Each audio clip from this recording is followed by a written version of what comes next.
Namaskar. Welcome to this English edition of PGurus on Monday evening. Now, we are hearing something new. There is going to be a civil defense nuclear deal between Saudi Arabia and United States of America. Yes, you heard it right. And whole of Israel is shaking. The Israeli opposition is up in arms. There's going to be a big political turmoil for Benjamin Netanyahu. What this deal is about, what are the things, how is it departing from the presidents, and what is this new enigma what we are talking about? Let's talk about it. And why is Middle East really shaking? After that, we talk about the trade war between the Trump and the Xi has intensified, between America and the China has intensified. What are the fallouts? What are the outcomes? What are the nitty-gritties? And we are going to cover one important aspect which is grossly mistalked about is rare earths. What is this rare earth equation about? So I've been trying to dig some information around it, and I have something substantial for you there. After that, we talk about what is the position of Trump on Iran's nuclear deal. What happened in the negotiation? What did 𝗏𝗏𝗏 agree with 𝗟𝗏𝗡, and what was the outcome? Where is the next meeting going to be held? Now, US and India trade agreement, bilateral trade agreement. Where are we? What are the nuances? What are the likely outcomes? Where are we stuck? When can we see the trade deal happen? And how is India positioned to take this opportunity? After that, we come to the last topic, which is Houthis are burning.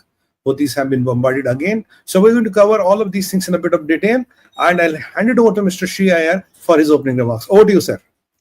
Thank you so much, Sumitji. And viewers, you may have heard about this when I was talking to 𝗟𝗡𝗻 about 2.5, 3 years ago. What had happened was, at one point of time, when the Chinese were really being pressured, they said that they are going to release nuclear device technology to 5 Middle Eastern countries, not 1 or 2.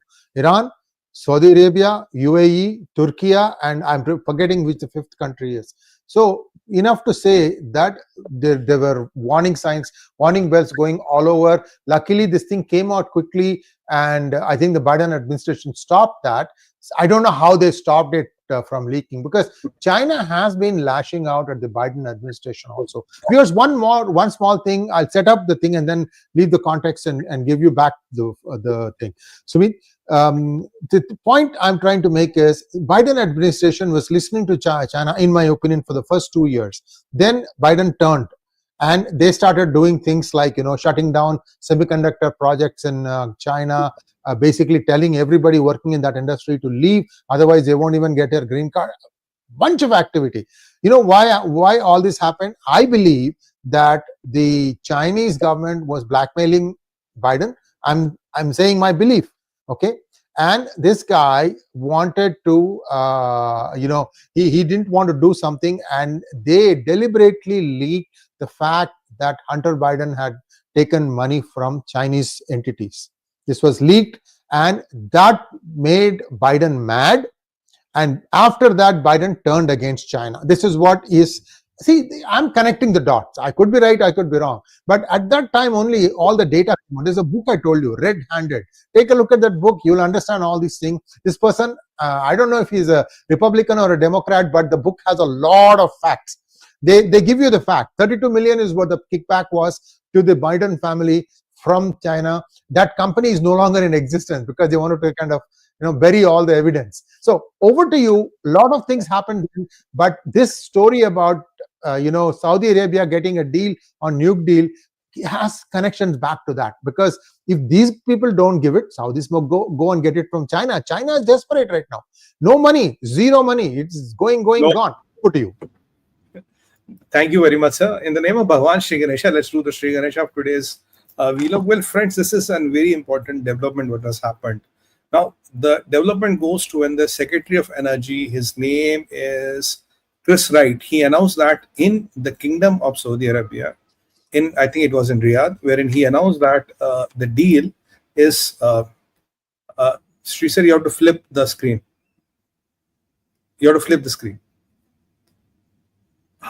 When Mr. Chris Wright, the Secretary of Energy, announced that the deal is going to be announced soon, and it's a civil nuclear deal wherein we are coming up with the MOU.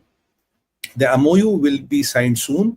We will soon announce what are the things in the MOU. MOU means Civil Nuclear Defense Corporation, which means that Saudis can get now nuclear power. They can get nuclear reactors. the enrichment of uranium can be done on Saudi soil, and the nuclear fuel making, processing, packaging, everything can be made on the Saudi soil. Now, this is a big development, and if you recall, Biden had stopped it. For Biden, this was a no-go deal, and now today the Energy Secretary, which is Chris Wright, has announced it. Now, with his announcement, a lot of things have started shaking in the Middle East because, look, it's a matter of time. If you can enrich the uranium to X 60%, you, I think, possibly use it for the generation of power and things like that. But if you enrich it to 90%, it is where the big bomb is made. So there is always an apprehension. If you have this capability, you can always pull it a little bit more and take it to the next level. Now with this, suddenly a big political fiasco has started in Israel, where the 𝗟𝗡𝗙 𝗟𝗡𝗙𝗥𝗚, the leader of opposition, who was also in charge, who was also prime minister for some time, he has publicly voiced his concerns, saying that if this is allowed, then this will be crossing a red line. He says, when I was in power, me and Biden had this agreement: no enrichment of uranium on any part of Middle East, on Middle Eastern soil. If this happens, this will throw the power equations in frenzy, and if this is allowed, then the things will go really out of the control. Then things can one day just spiral out of control and things can go bizarre. Now, today with this announcement, looks like there is a broad level understanding between MBS and Trump on this. This is a departure from the US stance. And now Lapid is saying to Mr. Benjamin Netanyahu, Mr. Netanyahu, why are you not taking a stand on this? This is a direct threat to Israel, because if Saudis get it, now how can you tomorrow stop Saudis from developing a nuclear bomb? And if tomorrow MBS is not there, suppose Wahhabis come take over, they can even toe the same line as Iran and say, look, Israel should not exist. So Israel is facing a double whammy now. And now, what are the things behind it? Look, Mr. Iyer brought in a very interesting perspective, which I endorse. Now, there are a couple of other developments which are happening. Look, China is desperate. I've been telling you, when China gets desperate, they can go to any level, any extent, and to kind of, sabotage this tariff, which is going to break the China into 5 or 6 parts. Now, one of this could be this nuclear bluff, which they could easily use. Second thing is that there has been a lot of pressure which has been built on MBS from his own internal quadri, that how are you letting Americans use your soil, your support, your patronage to attack a fellow Muslim country called Iran? If you let it happen, because look, the political affairs are controlled by Saudis, but the religious affairs are still controlled by Wahhabis. Khamenei had migrated from Saudi to Iran. So there's also a connection there. So not to have a lot of uprising there. Recently there was a meeting.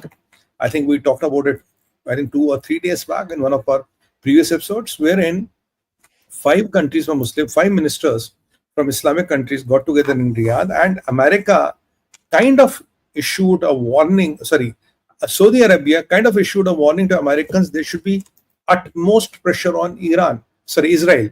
It is utmost pressure is the word which Trump uses against Iran. Now, Saudi foreign minister using the same word against Israel was to send a message. Now, there are 3 connotations to where we stand right now. First connotation, this is just optics. You'll sign an MOU, you might end up doing nothing. Sign an MOU, end up doing nothing, and say, okay, it didn't work out, buddy. Things change, world changes, it didn't happen, and we will let go over it. Second thing is that MBS is trying to negotiate a really good deal, saying, look, if you want to hit Iran, you want to get rid of Iran, and I don't want that tomorrow I should be in trouble again. So what do? I want you to kind of give me this civil nuclear energy, which, if push comes to shove, tomorrow you are there, you may not be there, I may or I may not be there. If things go the other way around, we can manipulate it a little bit here and there. That can be the deal. Third thing is, let's do this announcement. Let's have this deal, right? And wait for the storm to go away. When the storm goes away, we say, okay, it's work in progress, and then we'll see how to go about it. Because MBS needs something concrete in his hand to control Wahhabis, something very strong in his hand to control the dissent within the kingdom, and something very strong in his hands to control all his uncles and aunts and nephews and nieces who are princes and princesses and have substantial stakes in the power. Only 20,000. Only 20,000. Matra in Hindi is just. And some of them have assets in hundreds of billions of dollars. So there's a cadre of people which might hold assets in trillions all put together. And if they come against him, as you know, it's not they have a lot of sympathy for Iran and all, just as to create a political storm. So to weather that storm, this might be a smoke screen which is created right now. Okay, look guys, I have got a deal with Americans. I'm getting the new nuclear power. We can enrich uranium. We can make the fuel. We'll have those. So these don't need so much of energy. They have all the energy in the world. We'll maybe later make energy. But this can lead to ways, if things change, things can go to a next level. So if I'm putting this on the table, and this because of this on the table, I'm keeping quiet what Americans want to do with Iran. Now, these are all the three possible scenarios which can happen. And of course, Mr. Iyer made a very compelling point that, China can just come and do what, Americans may not want to do. Or maybe China has already approached him, hey, buddy, why don't you dump US dollar and give Trump a shock of his lifetime? And in the return, you want nukes? I'll give you the nukes. You want enrichment technology? I'll give you the enrichment technology. So the problem with Saudis is if they have this technology, look, Saudi has a formidable force now. Saudi buys $50 billion of weapons every year, more than $50 billion of weapons every year from Americans. The weaponry with Saudis is quite substantial, and there are a lot of Pakistani peons there for doing all the dirty jobs. And Saudis have developed a substantial capacity. So Saudis have the money, Saudis have the weapons, Saudis have the capability, Saudis have the oil. In my opinion, MBS, I don't know what intentions he has today or what intentions he might have in future, but if things change, Saudi can become much bigger Frankenstein than Iran. I don't know, because Israel and Iran all start with E, at times your tongue slips. So Saudi can become a much bigger Frankenstein than Iran altogether. And Saudi has a lot of connections with America. There are a lot of things which they are kind of intermingled. There is Aramco, which is there. So Saudis have a lot on the table to negotiate, and Americans have a lot in the stake when it comes to Saudi. Well, with Iran, Americans have nothing to lose. I mean, if Iran is gone, the China will be on their knees. So in a way, dismantling Iran helps America, but dismantling Saudi does not help America. And then you will send very powerful shock waves within the Middle East. Look, you can't trust the Americans, the good old slack. Now, it is a very, very tricky situation. We don't know how far it will go. We don't know how far it will prevail.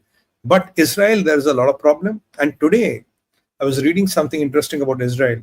They are ex-Mossad personnel. There are ex-Navy personnel. There are ex-Army personnel. There are these professors and intellectuals. They are out on the street. You know, Sree sir, what are they demanding? They are saying, Mr. Benjamin Netanyahu, why are not you getting the hostages back? Getting hostages back means you will trade up around a few thousand Palestinian prisoners, and some of them will be most dreaded terrorists. By the way, yesterday I heard that Mohammed Sanawar, Yahya Sanawwar's brother, is also eliminated. I don't know. I just heard from somewhere. I don't know how far it is true. As per some sources, they claim he's eliminated, but no formal confirmation from IDF. So I'll cross my fingers till that IDF doesn't confirm it. Now, there are so dreaded terrorists and criminals in Israeli jails. You can get your 10 or 20 people back, which we also want to get back. But in the return, how many 7th October 2023s you're risking? We don't know. But suddenly, I'm seeing a lot of political and judiciary getting together, and they're trying to act against Benjamin Netanyahu. Now, okay, he could manage the fire till now. But now with this 𝗟𝗡𝗙 𝗟𝗏 getting in, YAIR, getting involved, my Israeli pronunciation names might not be so good, getting involved in the game and calling it a kind of a trade-off for Israel's long-term strategic interests and, and crossing the red line. He said, with me and Biden, this was the red line. How does Benjamin Netanyahu react to it? How is Israel going to manage it? And to add to it, yesterday only, I was tracking President Trump. He made a very important statement. He said, look, if the deal doesn't work, we will strike. He uses the word we.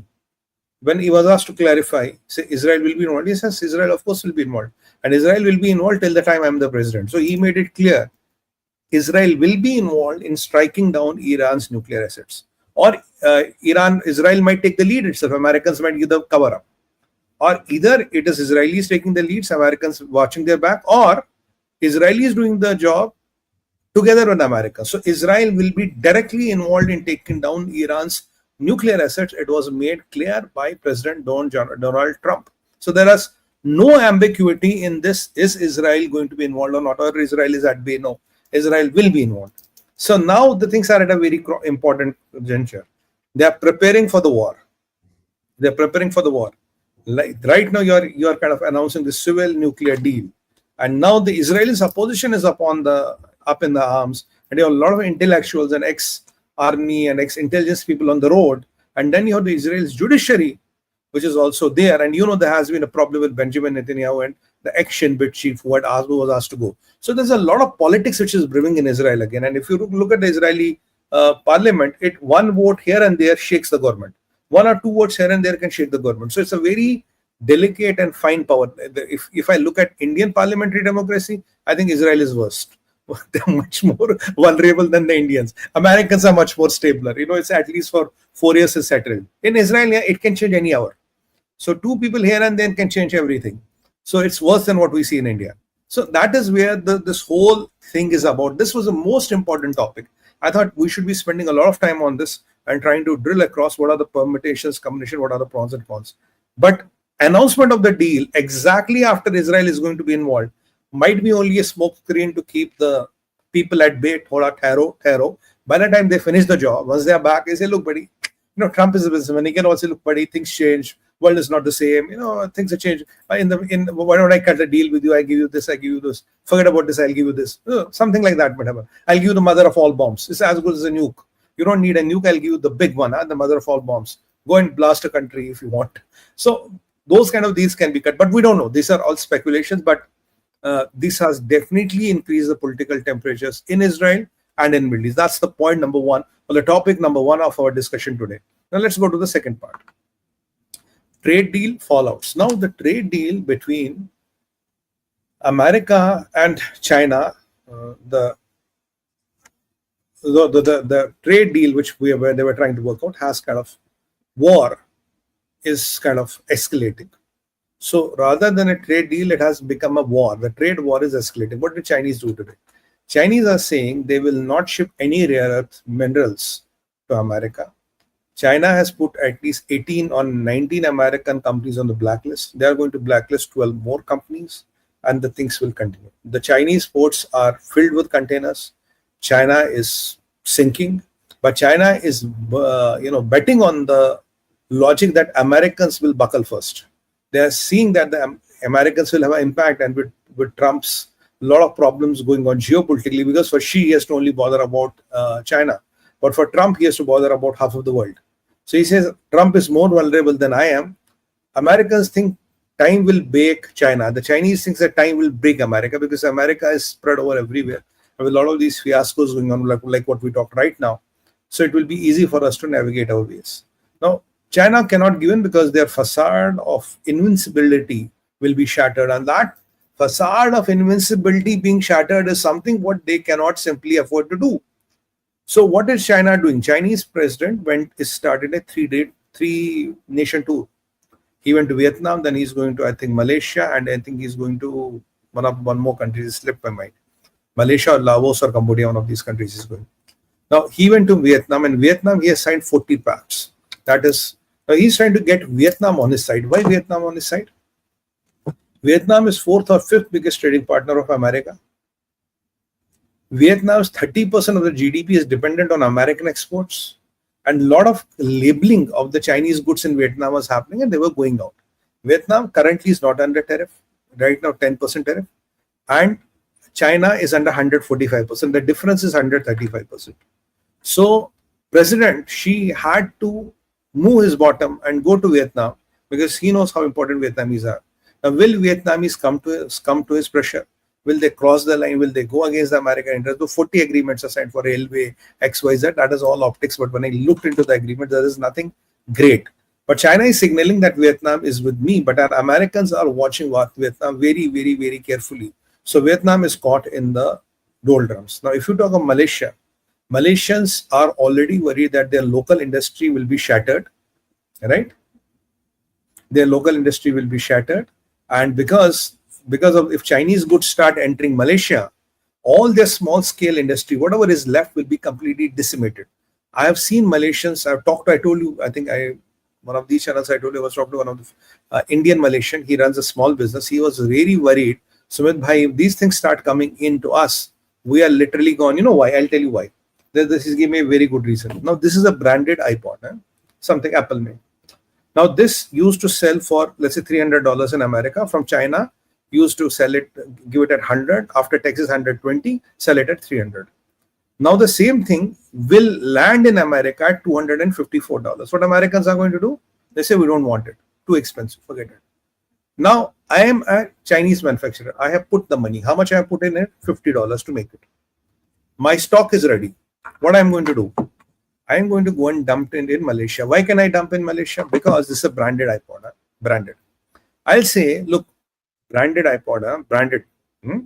In America, it's selling for $300. I am giving you for $70, $60, $50. Buy it. You can sell it for 100, 200, 300, up to you. So, if the brand is there, then the people might go for it, because there are a lot of branded stuff which is even stuck in a lot of OEM manufacturing, which was happening of China for America and China, is also stuck. Now, it's not about the low cost products. It's about that branded products when they start hitting the market and 1/4, 1/3 the price. That is where the disruptions will be more. So Malaysians are really worried, if that happens, how are we going to handle it? So I don't know what she's going to kind of go there. And then another thing, I think Laos or Cambodia, I don't know where he's going, the third country slipped my mind. Again, he's going to win their support. But we'll come to know in 3 days, has he got any support of theirs or not? Or they are just walking away?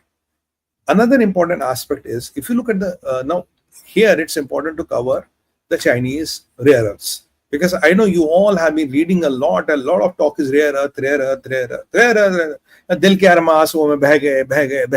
You know, when the ground won't get stuck.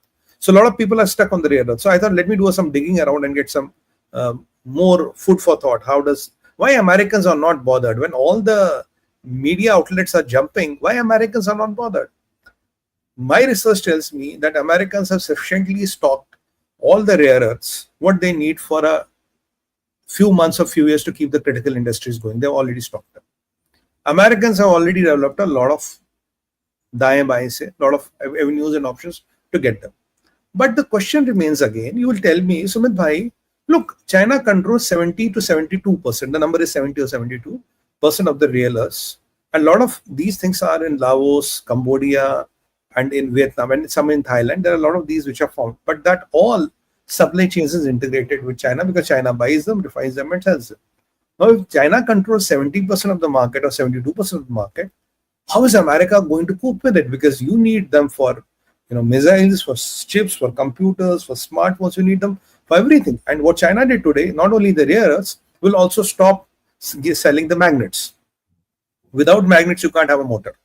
So they are also stopping the magnets. And China has one more thing which they will do, which we covered in our end game China, was these industrial cutting diamonds, which China has kind of taken a monopoly. So they will even stop that. Now China is working on a mechanism how to stop that and how to do that. But Americans don't seem to be bothered. Why Trump has not calculated this? This will be a question in your mind. Why this is not calculated? Let me give you the answer. I looked at all the couple of data points and I did my graph. Look, it's true that China controls 70% of the rare earths. It's not because they control the supply chains, because of the refining. They buy the ore, they do the refining, and because the things move from China, the impression is that China controls the supply chain of 72% of the rare earths, which technically is true, but not practically. Usually, if China had 72% of the supplies and 70% of the sales, then you are absolutely right, they control. But most of it is imported from other parts of the world. The refining happens, the product is made in China and sold out. So China doesn't technically control 72% of it. Practically, you can say yes, technically not. Or practically yes, technically not. Second part of the argument is, all these suppliers are selling to other people in the world also. They're not only selling to China. Point number third, they are, like the 𝗏𝗏𝗏, gadolinium. Some of them were very, very very difficult to find. So China has carefully got the supply chains involved. But still I was wondering why Americans are not bothered. They don't seem to be bothered. When I looked at it, I'll give you a piece of data which will settle this information for all and for good. You know what? Out of this 72%, now look at the other side. Now you know where they're coming from, where they're getting refined, where they're getting sold. Who is the biggest consumer of rare earths, metals, and all these in the world? Who is the biggest consumer? The biggest consumer is China itself. How much? 44%. If you are controlling 70% of the total gamut, you are consuming 44% of the total gamut of the world. So in order to have your bloody industry running, you have to make sure you control at least 70% of it. That is first thing. Second thing is Sumitji magnet business is almost entire magnet is controlled by China. One is that. Second thing I will tell you, one is this 35% is controlled, 44 is controlled. And you know how much is the consumption of rare earths in America today? 5.3%. So that is why Americans don't seem to be much bothered. So if China controls 70%, but 44% of the total they are consuming, not of 70% of the total. Let's say there is 1,000 tons. China is controlling 700 tons, right? 440 tons they are consuming themselves. America is only consuming 5% of the total weight. So for 5% of the total weight, America can have supply chains which are pretty much everywhere in the world. And what Ranga sir rightly said, they have controlled the industrial magnets and the normal magnets also. Not only that, even this industrial diamond cutting equipment and industrial diamonds which are used for high-end cutting, it's again controlled by China. So there will have a problem for some time, but ultimately it will be solved. So America does not need a lot of rare earths. So that is why there's not a lot of hue and cry within America about the rare earths. So how much they need, they have arranged. When they need 5% of the total production in the world, anyway 30% is not controlled by China. How much is 5% of that? 30% is just 15% of that. So did you get my mathematics? 100 kilograms, just 70 controlled by China, 40 consumed by China. How much does America consume? 5.32%. Out of that 100, I'm taking 100 as a base number, 5 kilograms. How much of the rare earth business or the supply chains is not controlled by China? 30. Out of 30, how much does America need? 5. How much is 5 out of 30? Around 16-17%. So Americans feel quite safe. They can manage and they can weather the storm. And if you look at the normal process of supply chain resilience, it's a matter of few months. In a matter of few months, you can replace any supply chain as long as you are willing to take the cost. Supply chains are not, can't be replaced because of anything else. It's mostly because of the cost. As long as Americans are ready to foot that bill, they can take over the supply chain. So I wanted to settle this rare earth issue for good so that you understand what is this rare earth business going to be about. But the things are intensifying. Americans are doing their things. Trump is doing his things. Xi has to go out. This is the first visit of Xi in this year. He has to start moving his bottom and trying to go around the people and trying to win their support. But after some time, we'll see, does the Vietnam, Malaysia and the other country, I think Laos or Cambodia, wherever he's going, do they even toe his line or not? That will be something very interesting to see. India has said, hasta la vista, baby. We are not interested. So I think this part of in the industry you have clearly understood. Now, the only thing which is questionable, time will hurt whom or benefit whom. In my opinion, time is going to benefit America more and time is going to hurt China more. So if this fiasco continues for some more time and after failed real estate, after 25 to 30% of your GDP evaporated, I don't think you can handle 150% tariffs. And Trump has no holds bar. There's a people in America who are talking about why don't we increase the tariff to 400%? And in all honesty, Democrats are not opposing tariffs on China. They might be opposing tariffs on allies and the whole of the world. But when it comes to China, Democrats are not also opposing. So there's some kind of a political bonhomie here, some kind of a political understanding here. So after that, we move to Iran's nuclear deal. We know Steve Witkoff met 𝗥𝗘𝗙𝗥𝗏 in Yemen. And let me take the pleasure of informing you, amidst whatever, 𝗥𝗘𝗙𝗥𝗏 has been claiming, there's no direct talks, there's no direct negotiation, koi baat nahi ho rahi, all the crap. They have spoken for 45 minutes face to face, like this, face to face. And after that, Trump was asked what is the outcome of the meeting. Trump said the meeting started and moved on the expected lines. It is good and productive. 𝗥𝗚𝗡 was asked. He said it started on the good and productive lines. Now, Iranis were coming with the alibi. Like, no, we are not talking direct. It's Oman who's talking. The Sultanate of Oman, the Islamic Republic of Oman is talking to the Americans. That is what the Mullah regime at least says for, public consumption. But what is happening on Monday? Saturday to what is today? Yesterday is Monday, right? Monday, these guys are supposed to meet in Russia, China, Russia, and Iran. Now, they say they have some kind of a meeting where will be some kind of a agreement and we'll discuss and all. But this meeting is something to be very, very watched about, because we have to see what stand does Russia take. Of course, China will try to provoke Iran and try to scuttle this deal, and they don't want Iran to really kneel down, and Americans seem to be winning. They don't want that to happen. But we'll see what Russia happens. Russia says we are welcoming the deal because we think if this war starts, it will be a global catastrophe. That is asked for the Russians, but we don't want this war to stop. We want it to the deal to go. French are saying, oh, we welcome the deal. So a lot of people, a lot of voices in the world are saying we welcome the deal and this is the way to go. Now, when Trump was asked, well, he was in Air Force One, so how does the deal look like? He says, I'm going to take a call on it soon. Now, here the paradigms change. How Trump is going to take the call on this soon? What exactly does he mean? And where is the next meeting going to happen? The next meeting is going to happen in Italy. Yeah, it's not Saudi, it's not Qatar, it's not Oman, it's not Jordan. The next meeting is going to be held in Italy. I think it's Milan, or I can't remember the country. I can't remember the state. I think possibly somewhere in Italy it's happening, and it's going to happen this Saturday. So I think there's some time which is given to the Iran by Americans.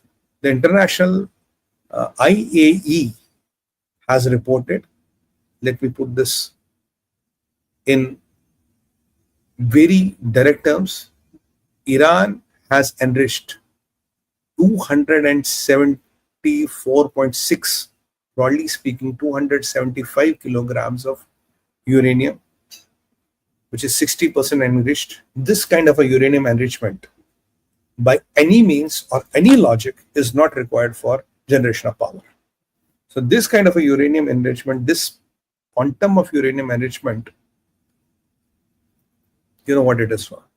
And it's a matter of days or weeks or months, they can pull it to 90%, and if they pull it to 90%, it's game over. And what do they need to do? They need to pull these centrifuges and keep them in their bases, which are down the mountains. So they are scared if they move it right now, Americans will know, the world will know. And Iran has been saying we are not going to talk to IEA, and if there's too much of pressure, we'll walk out of the deal and things like that. But 275 kilograms of uranium is enriched to 60%.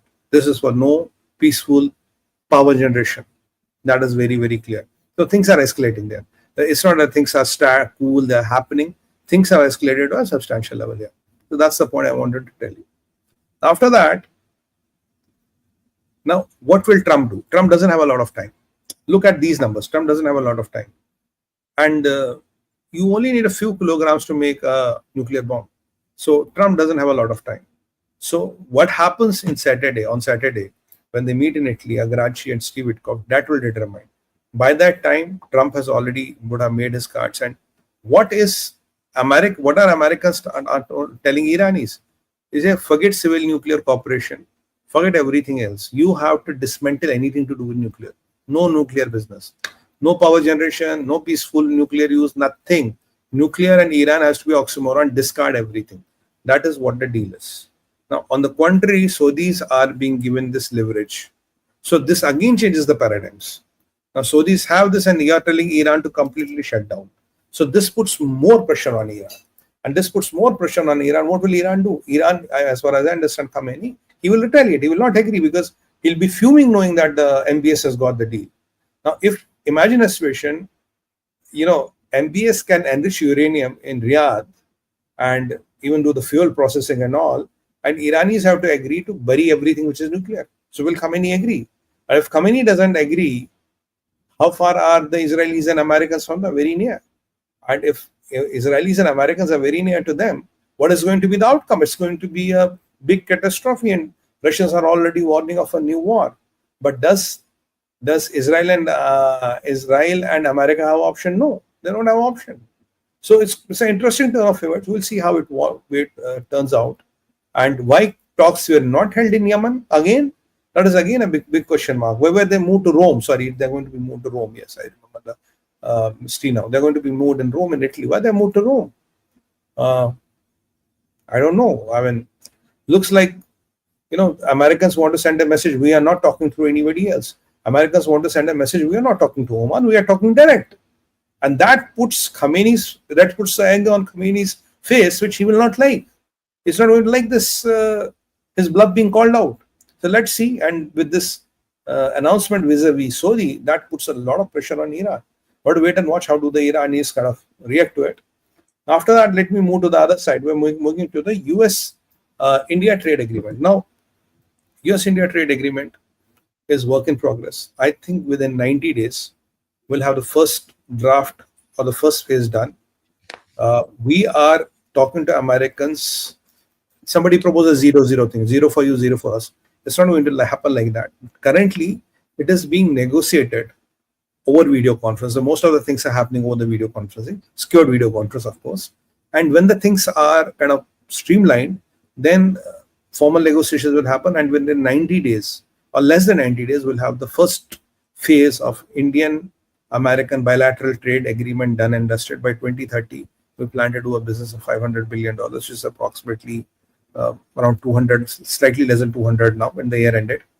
Now, Americans want us to give concessions on automobile and few other sectors. India, gems, jewelry, stones, cloth, and other sectors. So if you look at the points of contention, there are not many. So rather than going item by item, what are we doing? We are going sector by sector.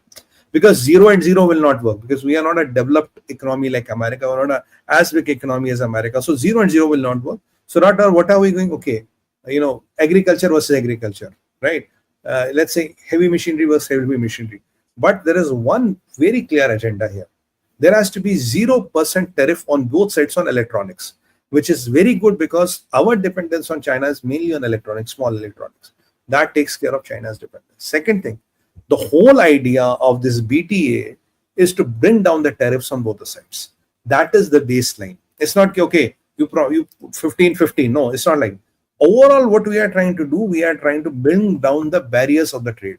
Now, this is a very important thing. One says, I do agreement with you, 15-15, 20-20, 25-25. So it might look to be an equal footing agreement, but what is the objective? If I have to take the business to $500 billion, I have to bring down the tariffs. Here in fisheries, when you send to me, I might say, okay, I'll put 7% tariff. Okay, you say, okay, I'll only put 2. Because it doesn't matter. But say, okay, you know what, buddy, for electronics, I need 0. They say, okay, on fisheries, I put 7, but for electronics, I put 0. So overall, the negotiations are going sector by sector, wherein they are trying to lower the trade barrier so that a 500 billion trade is possible and the things can go on. So we are not negotiating item by item. We are not going into bones of contention. We are not going on 0-0 formula. A lot of things that started, kind of suggesting us go on 0-0. Well, that is not practical, workable, because the quantum and stature of economies is different. Per capita incomes are different. So that won't be possible. So we're not going on that 0-0 sum game. So sector by sector, we're negotiating. What is the current position? The current position is that 18% of our exports, for those naysayers, for those semi-literates who always say in Hindi, we can't trust America. 18% of the exports go to America. 6.22% of your imports come from America, and around 10.9 or around 11% of the trade of India is with America. America is India's biggest trading partner as on date, and in next 4 to 5 years, it will be a $500 billion trade. So as long as you might want to say we can't trust the America. So good rhetoric, but it is not working on the ground.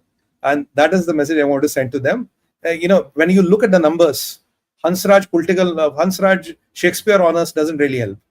Sir, what do you?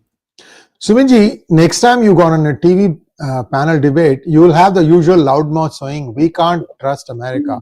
Just take one statistic with you. Show them what India's foreign exchange reserves were in 2014, what it is today, and ask them to explain, how did you get here? Bilkul, sir. Absolutely right. Around $200 billion. We are touching around $700 billion now. How did I gave them these numbers? This is where it is. And then IPR, technology, defense, there's so many things, culture. Where is our biggest diaspora in the world? It's America, right? So there are a lot of things. You know, when you go to somebody who says, oh, can't trust America. But look at the things. So who are you going to trust? China? Who are you going to trust? Pakistan? Bangladesh? Who are you going to trust? Now, so things are kind of really, this is how the things look here. So this is, I wanted to settle a few things. So hopefully we'll have some good news here. And what I like that the 𝗟𝗡𝗙 𝗂𝘀 sees this as a fantastic opportunity for India to reach to the next level. And that is the way it should be, India first. For Trump, it is Trump, MAGA. For it is MIGA. For our, it is India first. For Trump, is America first. I have no problem in that. If we can go to $500 billion, then 700 trillion, I'll be the happiest person. Let's go there and let democracies thrive and do business with each other. So you know, this unilateral mistrust is not going to help. And let me tell you, the more trade you have with America, the more safer your political and business interest and military interest will be. Because it's, at the end of the day, it's the money which matters. You have $1 trillion of trade. It's automatic insulation. You get a lot of diplomatic support and patronage because there's $1 trillion at stake. And $1 trillion is a lot of money. So let's be practical, guys. Let us not be naive. Let's just come out of that, you know, that 𝗪𝗓𝗏 English honors mentality. That's not going to help. That's not going to help us. So after that, let me move to the next part. So this is the trade part which I've covered. I think you've got a good hang of it. A lot of you were asking what is happening on the trade. Now let's go to Houthis are burning. Now Houthis today claim that they have attacked US aircraft carrier, which they claim every day, by the way. USS Truman. And they said that the Truman is not functional, it is unfunctional. And, you know, I was surprised. Have they really done it? But based on my experience now, I said, it's again, same crap. But when I went deep into it, they again tried to attack the USS Truman. They're still saying we can attack and attack. Americans did a surprise attack today. I think 10 of their major strongholds were decimated today. It's after those 29 attacks into us. 10 of their major strongholds were decimated. They are claiming they have lost 10 to 20 people and have lost a lot of arsenal. So what is happening with Houthis? Now Americans are not doing an attack. They are coming and doing those 10 attacks, 20 attacks, 30 attacks, 18 attacks in 2 hours and going back. Give them a 1 day break. You know, 1 day break is for what? To move the dead bodies, to collect the rubble, to move the things. And next day, come again, do the same thing, go back. I'm telling you, it's a matter of time. These Houthis will be literally crying and cribbing. And you know, with why is America putting a more pressure on Houthis? Because for Iran, where is the POC coming from? The POC is proof of concept. The proof of concept of American firepower for Iran is coming from Houthis. Houthis is the lab. It's the test lab. Unfortunately, Houthis are those guinea pigs where you show how powerful we are. So the more and more you're burning Houthis, the more and more 𝗥𝗚𝗏 is getting scared. Now, and for 𝗥𝗚𝗏, what have you done? 𝗥𝗚𝗏 comes with a lot of baggage. He has been in the first nuclear deal. He knows Obama. He knows everything. He was parked in UN. He said, oh, I'm trying to work out things with the Americans and all that. He has a lot of baggage. Right? He has a lot of history. Now, you're put in front of him a person who's a hardcore businessman, a real estate guy, doesn't understand all this. He doesn't know all this. 1-point agenda. I want this. Sree Iyer App IOS, a real estate developer. He doesn't have all this, you know, nuances and all. He doesn't carry the baggage. He says, look, Trump wants this. Can you bring it to the table? Yes or no? Now, for 𝗥𝗚𝗏's all the experience he carries, you're putting the samurai sword in front of him, and which is sharp, which is, you know, sharpened on both the side ends, and says, look, this is what I am. What do you want to do? Now let's talk. So that is why it's going to be interesting. How does it work? But I like the strategy of Americans where they are constantly bombarding Houthis and literally kind of putting them under pressure to put pressure on Iran. So this strategy of Trump is very working. And yesterday he announced that whenever there will be action against Iran, yes, Israel will participate. So will Israel only do it? Will America jointly do it? Will Israel only do it? and Americans will be watching their back. But it is one thing is very clear: Israelis will participate. And remember, the Max M, what was that? The biggest transporter, Max M5, which landed, when I told you a couple of days back, it landed in Israel. They put a third battery next to it to protect the plane. There was something very precious in that plan. The biggest ever transporter landed Tel Aviv with all the bombs and all the arsenal they needed. So let's see how the things are happening. And Trump's statement today, I'm going to decide in a couple of days. What are a couple of days? Based on the outcome of Saturday, yes or yes, no or no. Why? 275 kilograms of enriched uranium with Iran as per International Atomic Energy Commission.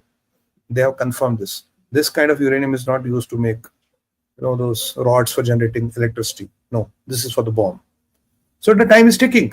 Time is ticking. Let's see where it goes, and let's see how the world responds. But on that note, I think we have crossed all the time limit I had. I like to end my monologue, and let's take some questions now. Thank you so much, Sumit, and a lot of things got talked about. I want you to start looking at this one picture that I had brought up. This is the book I was talking about, Red-Handed, Peter Schweizer, and he says Profiles in Corruption and Clinton Cash. So there is a concept called Clinton Cash. You need to read the book to understand what is Clinton Cash. Look at the pictures of the people. This cuts across parties, guys. The first one, John Boehner, was the Speaker of Congress. This is a Republican. Second one is Elon Musk. Third one is Nancy Pelosi. Fourth one is LeBron James, basketball player. Last one is Bill Gates. I don't know who the fifth one is. 1, 2, 3, 4. Fifth one is. I don't know who the fifth one is. But you get the idea. It's across the board. And China has... yeah, go ahead. I heard Nancy Pelosi is worth $440 million. Is that true? Could be. Her husband must not be more than a 2-3 million. Her husband is a venture capitalist, bhaiya. He has made a lot of ventures. One of his companies is Dominion Systems. It's a voting machine company. Wow. Voting machine is very important. Voting machine is very important. I'm not saying anything, okay? I'm not saying anything. We are saying it's very important. Well, it's very important, sir. And Elon Musk has got a lot of money from Tencent Holdings. I even read that somewhere. Yeah. A lot of stuff. So we'll wait and see. Businessman is businessman. He will put his bets everywhere to make sure no matter who wins in politics, he wins. So let's take some questions now, please. Sure, sir. Hans wants to know, are Hindus in India united? Yes. Why Hindus are being killed in West Bengal and no one cares? This is a problem. This is apathy. This is a tyranny. This is a blot on us. And we are hearing so many stories about West Bengal, so many bone-chilling stories. And the TV debates are full of noise and ladai. And, unfortunately, a lot of Hindus are compelled now to leave some parts of West Bengal. And I think this is all orchestrated. This is all. But yes, Hindus are not fully united. Look, I'll be very candid with you. Excuse me if I hurt somebody's sentiments. Mamta cannot only win on Muslim vote. There's a sizable Hindu vote which she gets. Coupled with the Muslim vote, she's able to make it to the power. So, people who are still voting Mamta Banerjee are a lot of Hindus. And she said did a brilliant program. I watched the program. How did 218 Hindu MPs voted against the Waqf bill? That's also a reality. So I think if you join the two things together, sir, you have the answer. Bobby wants to know, is something going to happen in 9th May Victory Day? EU unite themselves? If EU can remain EU and Euro can remain Euro, they should be very lucky. Because I always said EU is only a sketch of countries trying to act as one block. Everybody has conflicting interests and everybody is corrupted by somebody. Next one, please. Bob J. Krishnan wants to know, sir, even if Pakistan disintegrates, the land will still be there, the people will be the same. Hence, hatred towards Hindus will still be the same. Do we have any advantage in this? The only organized terror, organized crime, organized corruption, organized espionages, and all will come to a grinding halt because they will not have the money, stature, and power to do what they can do right now. But that Hindu hatred and all will not change. That will be there. That's why When we say we need land but not the liability, I mean very clear on that. And even Dr. Jaishankar said once, he was asked that, would you take people? He said, if we start taking people, the entire Pakistan will be in POK. I think he also made his stand very clear. Next one, please. Muthukumar Sundaram wants to know, PGurus, how one has to deal with Arabs as countries or as a homogeneous religious entity? No, each country is different. You look, they are, I would say it's a 70-30 ratio. 30% they are countries, but when push comes to shove, the religious entity starts coming. That is how the place is. The kings and all are very vulnerable beyond a point. It's like you're a very big ship. Okay, you're a A380. Yeah?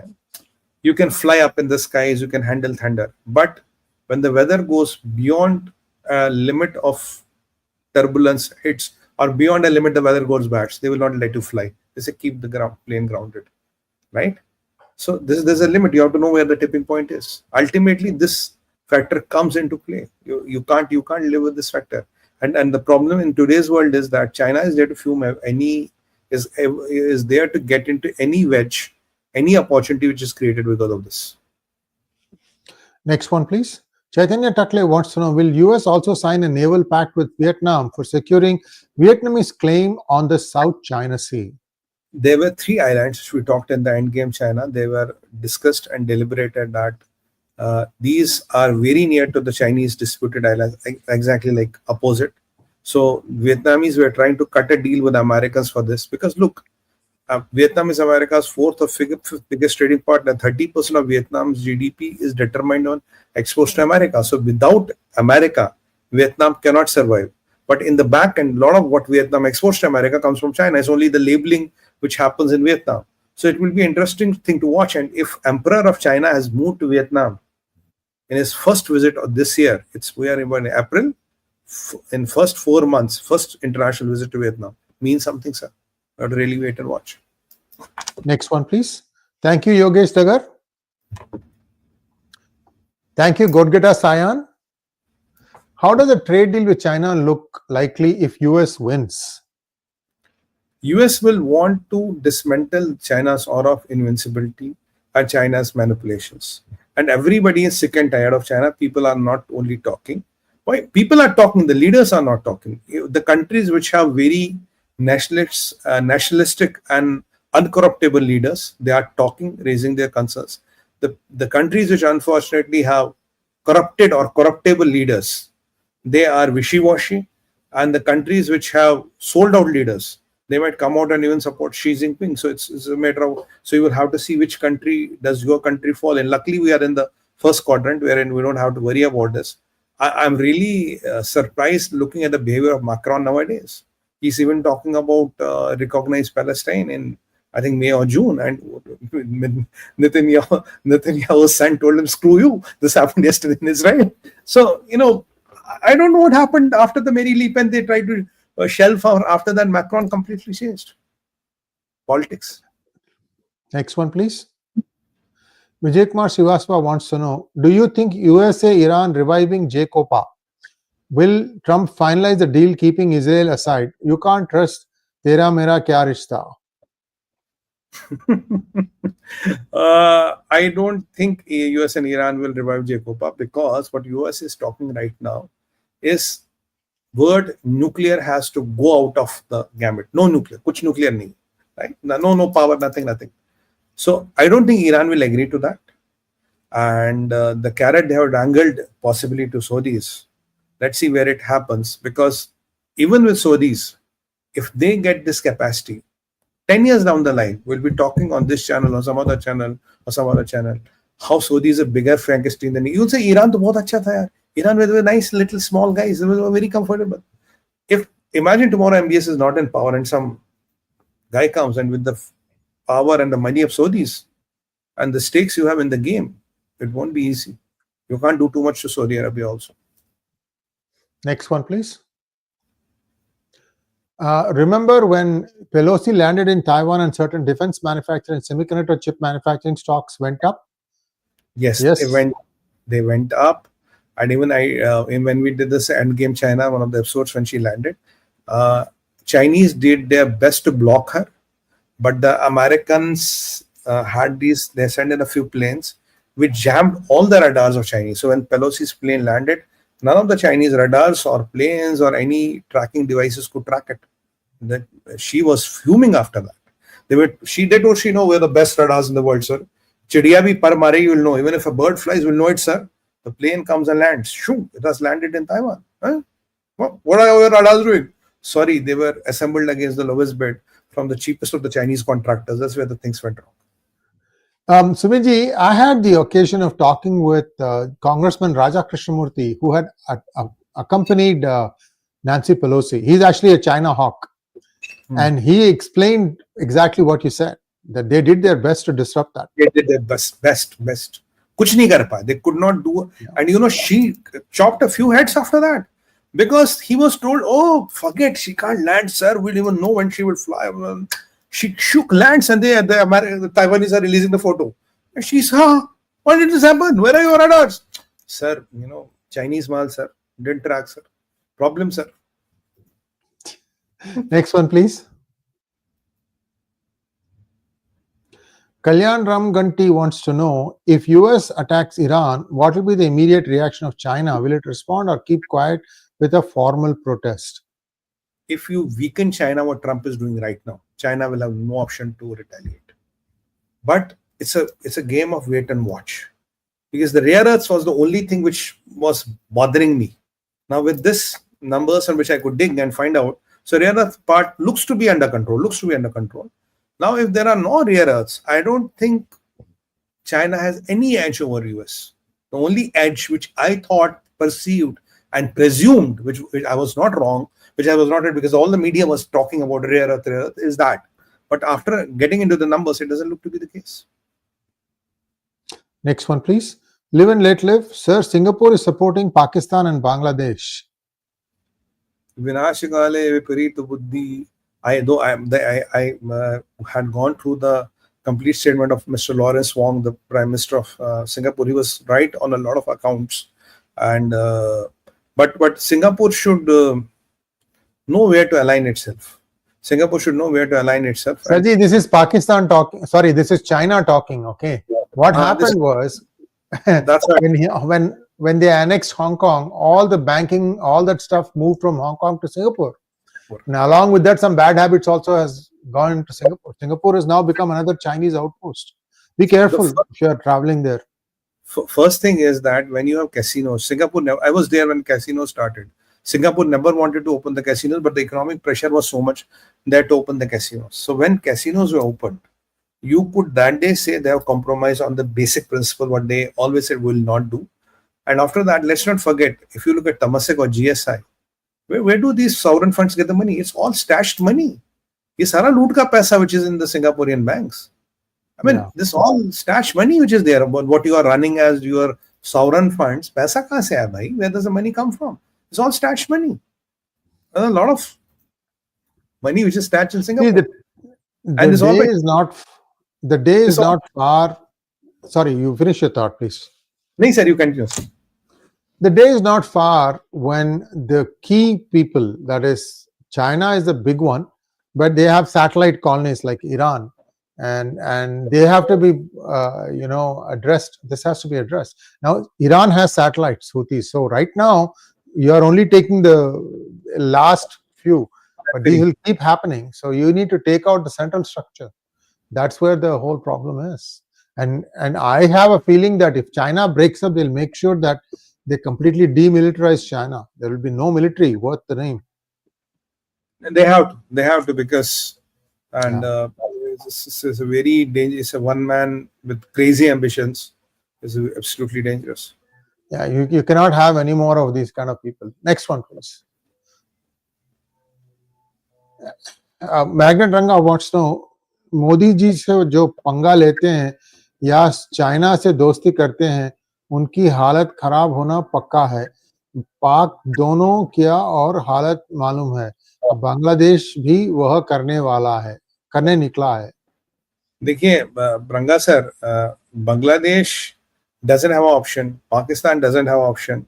Look, the amount of money China has put on these two countries, even Chinese will logically expect, at least come and give a statement. With me, we are with China. We put bloody billions of dollars in you. At least give one statement. And these people are so much of nikamma, they will not even give a statement now. Even, look, she is not picking Pakistan and Bangladesh. She is picking what? Vietnam, Malaysia and other countries too, and I think Laos or Cambodia, all of these, where he's going to, put his weight on. The problem with Xi is, what I've been trying to reiterate one point, is a big colossal failure of Chinese diplomacy. They told Xi, at least we'll have 50 countries, 70 countries rallying behind you, sir. You take the stand, we'll have 70 people rallying behind you. Not even one. Not even one. All the people have given all the money in the world is Bangladesh and all. And that day I was doing a kind of a pun in when we were doing the Hindi broadcast. We said, look, ye Xi, agar Yunus se mil raha to bahut khali hai aajkal. If Xi Jinping is meeting Yunus, that means there's nothing much on his agenda. I think it proved to be right. Who would want to meet a Yunus? Why should you meet a Yunus out of the whole world? I mean, Yunus is nobody, technically. Happy Vishu and Tamil New Year. Follow up on the Pakistan disintegration question. How come Baloch treat the Hindus? Are they same as other radicals? No, in Balochistan, the treatment is relatively much better. Balochis don't discriminate like the Punjabi Pakistani Muslims, and even Hinglaj Mata and all the two Shakti Peeths we have there, they are kind of protected by Balochis. There has not been an incident like that.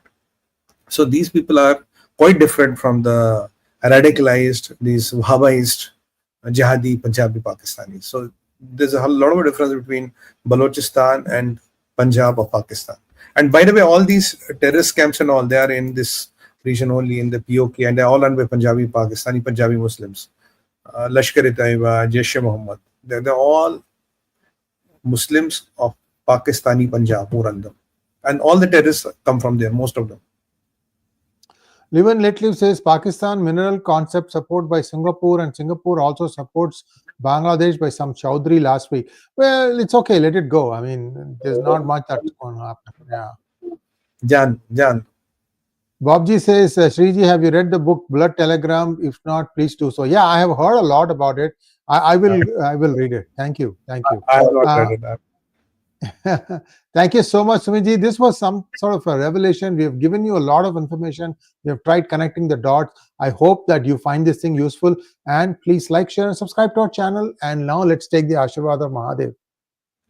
On that note, we will only request, and we can only request, like, share and subscribe, and let us also grow. On that note, Bharat Mata ki jai, Vande Mataram, and Har Har Har Mahadev. Mahadev.